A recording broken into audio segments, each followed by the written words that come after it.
नमस्कार दोस्तों, ज्ञान होना चाहिए यूट्यूब चैनल पर आप सुन रहे हैं जैस्मीन की कहानियाँ। ज्ञान होना चाहिए चैनल पर आप सभी का हार्दिक अभिनंदन है।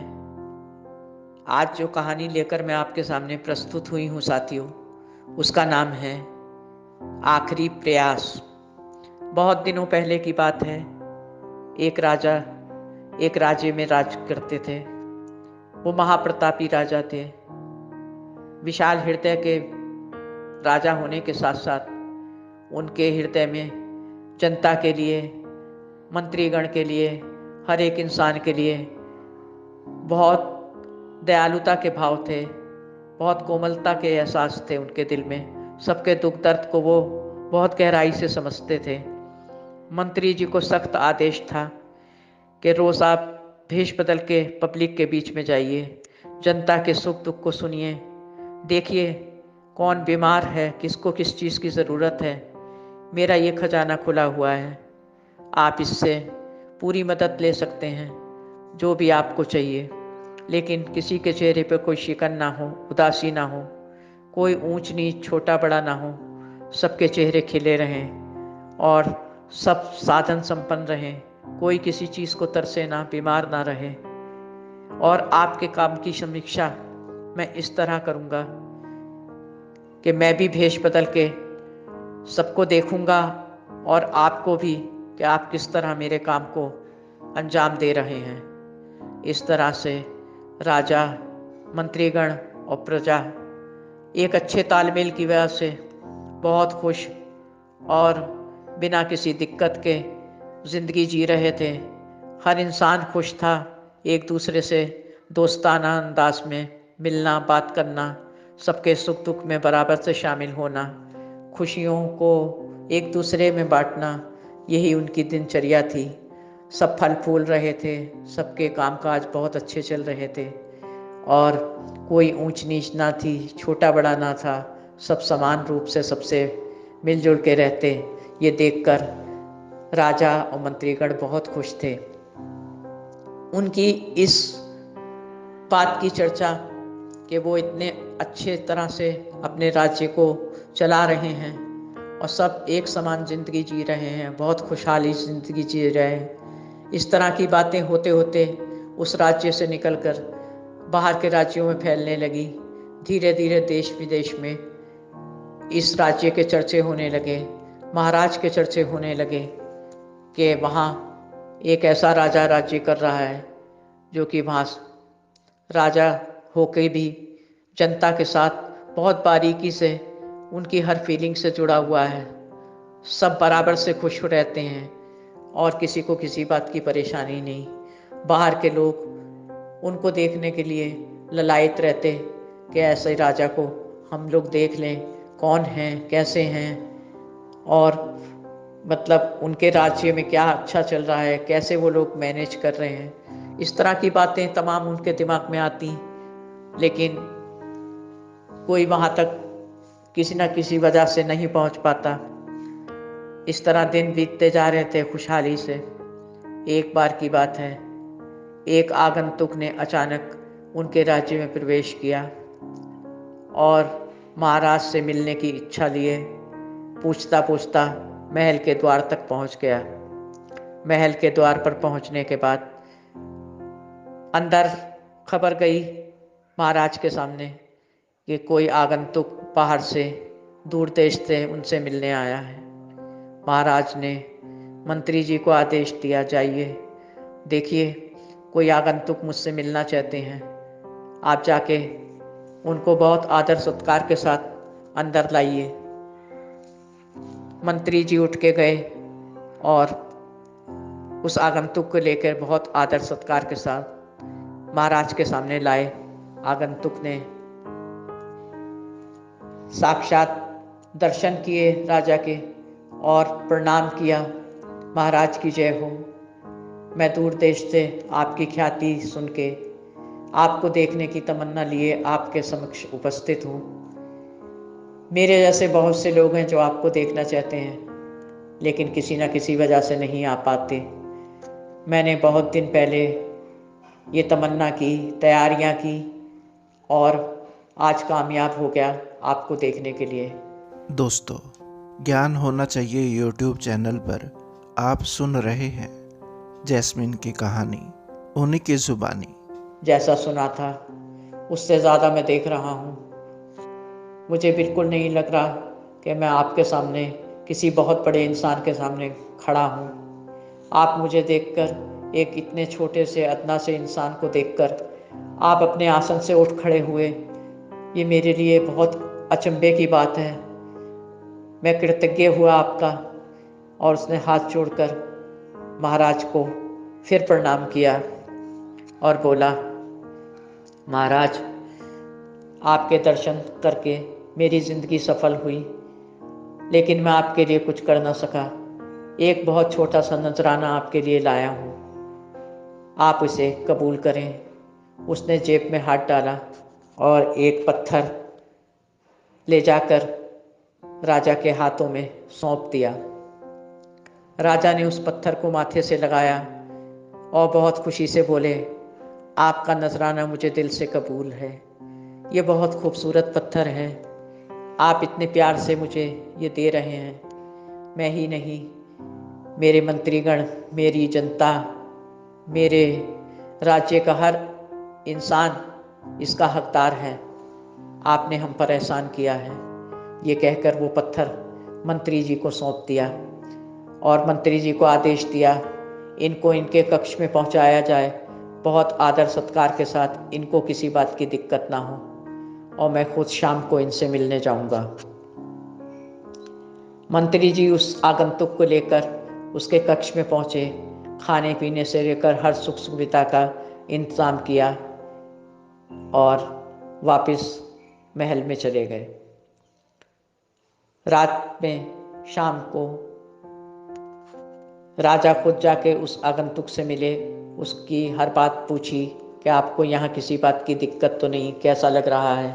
आगंतुक तो सपनों में खोया था, उसके पैर जमीन पे नहीं पड़ रहे थे, उसको सब कुछ एक ख्वाब जैसा दिख रहा था। उसने महाराज से कहा, महाराज, मुझे रत्ती भर भी किसी बात की कोई चिंता नहीं है, मुझे लग रहा है मैं स्वर्ग में आ गया हूँ। महाराज, मैंने ज़रूर दुनिया में कोई अच्छा काम किया जो आज इतने सुख भोग रहा हूँ, और मैं आज धन्य हो गया, मुझे किसी बात की कोई परेशानी नहीं हुई।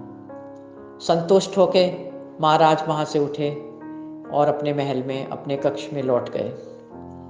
सवेरा हुआ, फिर दरबार लगा, फिर महाराज, आगंतुक और मंत्रीगण सब दरबार में हाजिर हुए। आगंतुक ने कहा, महाराज, मेरे परिवार वाले मेरा इंतज़ार कर रहे होंगे, आपका बहुत बहुत धन्यवाद इतना ख्याल रखने के लिए, और मंत्री जी का और तमाम लोगों का जिन्होंने मेरा ख्याल रखा। मैं कृतज्ञ हो गया। आज मेरे दिल में आप लोग के लिए बहुत मान सम्मान बढ़ गया है, अब मुझे आदेश दें। महाराज ने कहा, ये तो हमारा फर्ज था, हम खुद अपने ऊपर इस बात का प्राउड करते हैं कि आप हमारे देश में आए और आपने हम सबको इतना कृतज्ञ किया। हम बहुत खुश हैं आपसे मिलके। मंत्री जी, चाहिए इनको स्वर्ण मुद्राएं और कीमती तोहफे देके और इनको शहर की सीमा तक साधन संपन्न करके छोड़ के आइए। राजा ने उनको बहुत प्यार से विदा किया और उस आगंतुक ने प्रणाम करके मंत्री जी के साथ वहाँ से प्रस्थान किया। रास्ते भर जनता खुशी से नाच रही थी, अपने कामों को कर रही थी, और सबके चेहरे फूल से खिले हुए थे, चमक रहे थे तेज से। ये देखकर आगंतुक अभिभूत था, मंत्री जी से बहुत तारीफ़ें करता हुआ आगे बढ़ा और शहर की सीमा तक पहुंच गया। इसके बाद वो अपने देश को लौटने के लिए अपने रास्ते पर चल पड़ा। मंत्री महल में लौट आए। इस तरह से दूसरे दिन फिर दरबार लगा, बादशाह और मंत्रीगण सब उपस्थित हुए। मंत्री जी ने खड़े होकर कहा, दोस्तों, ज्ञान होना चाहिए यूट्यूब चैनल पर आप सुन रहे हैं जैस्मिन की कहानी, उन्हीं की जुबानी। बादशाह सलामत, ये आपका नजराना, ये पत्थर जो आपने रखवाया था मेरे पास, इसके लिए क्या आदेश है? महाराज ने कहा, ये सिर्फ मेरा नजराना नहीं, ये आपका, सब मंत्रीगण का, राज्य के हर इंसान का नजराना है।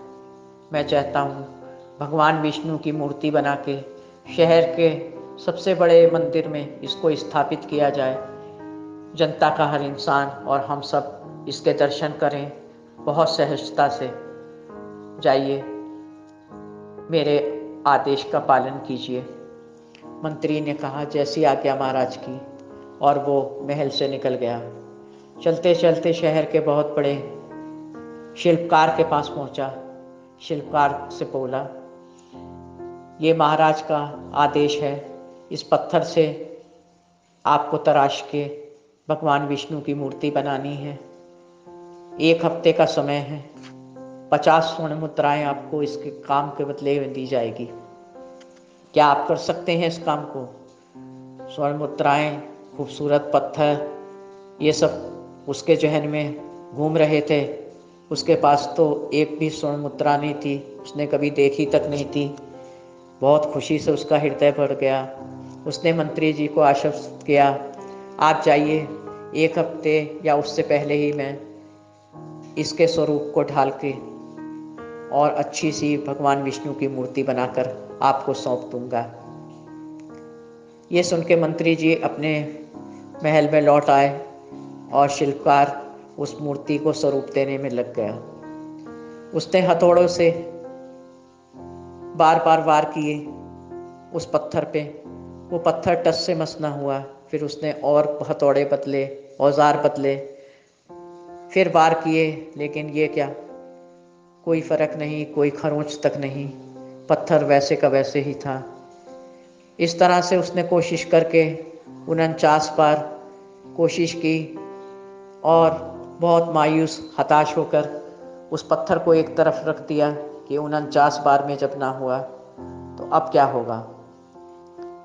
मैं कल ही मंत्री जी को इस पत्थर को सौंप दूंगा कि मंत्री जी, ये कठोर पत्थर है, ये किसी स्वरूप में नहीं ढल सकता, और मैं इस काम को नहीं कर पाया। इस तरह से ये सोचकर वो रात में सो गया।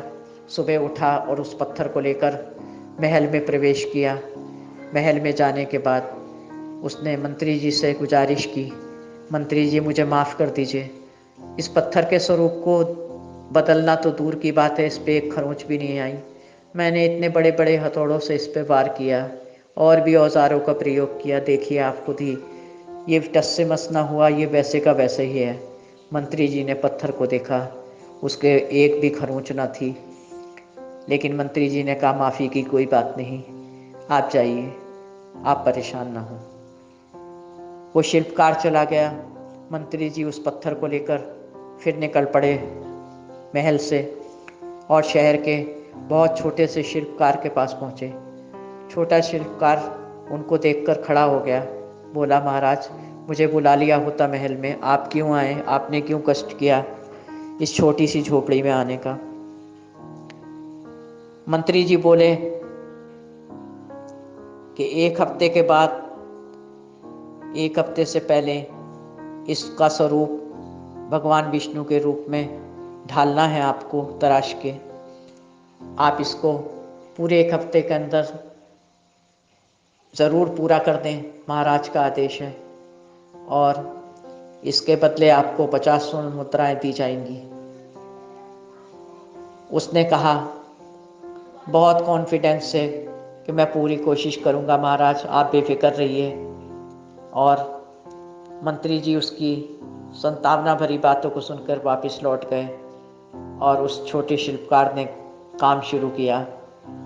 हथौड़े पर हथौड़े चलाए, लेकिन पत्थर टस से मस ना हुआ। वही समस्याएं जो पहले शिल्पकार के पास आई थी, वही इनके पास भी आ गई। औजार पे औजार बदले जाने लगे, लेकिन उसका रूप स्वरूप वही था जैसे वो पहले था। इसके बाद भी छोटे शिल्पकार ने हिम्मत न हारी, हौसला न हारा। दिमाग पे जोर दिया। सोचने लगा क्या किया जाए ऐसे कि ये भगवान विष्णु की मूर्ति में परिवर्तित हो जाए। दोस्तों, ज्ञान होना चाहिए यूट्यूब चैनल पर आप सुन रहे हैं जैस्मिन की कहानी, उन्हीं की जुबानी। उसने कुछ नए औजार बनाने शुरू किए और उनको बनाने के बाद उनसे और पुराने औजारों से मिलाकर उनके स्वरूप को फिर से ढालने की कोशिश की। वो पत्थर टूटने लगा, भगवान विष्णु की मूर्ति में परिवर्तित होने लगा। उसके अथक प्रयास से सब कुछ बदलने लगा। मनचाही मूर्ति बनकर 5 दिन में तैयार हो गई। एक बहुत खूबसूरत मूर्ति उसके हाथ में थी। छोटा शिल्पकार बहुत खुश था। उस मूर्ति को लेकर महल में पहुंचा और मंत्री जी को सौंप दिया। मंत्री जी ने कहा, अभी तो 5 ही दिन हुए हैं, इतनी खूबसूरत मूर्ति ये तुमने कैसे कर दिखाया? पहले वाले से तो एक खरोंच भी नहीं आई थी। उसने कहा, अड़चनें आई थी साहब, लेकिन मैंने बहुत कोशिशें की और मैंने अपना वायदा निभाना चाहता था। ईश्वर मेरे साथ था, मेरे हौसले मेरे साथ थे, इसलिए मैं ऐसा कर पाया। मंत्री जी ने वो मूर्ति राजा को दिखाई। राजा के हाथ में मूर्ति आई। राजा ने बड़े अचंभे से उसको देखा। वो बहुत खूबसूरत थी और बहुत ही खूबसूरत मूर्ति बन के सामने वो साक्षात देख रहे थे। कभी वो मूर्ति को देखते, कभी छोटे शिल्पकार को। उन्होंने मंत्री को आदेश दिया, इन्हें 50 स्वर्ण मुद्राएं दी जाएं। तुरंत पालन हुआ।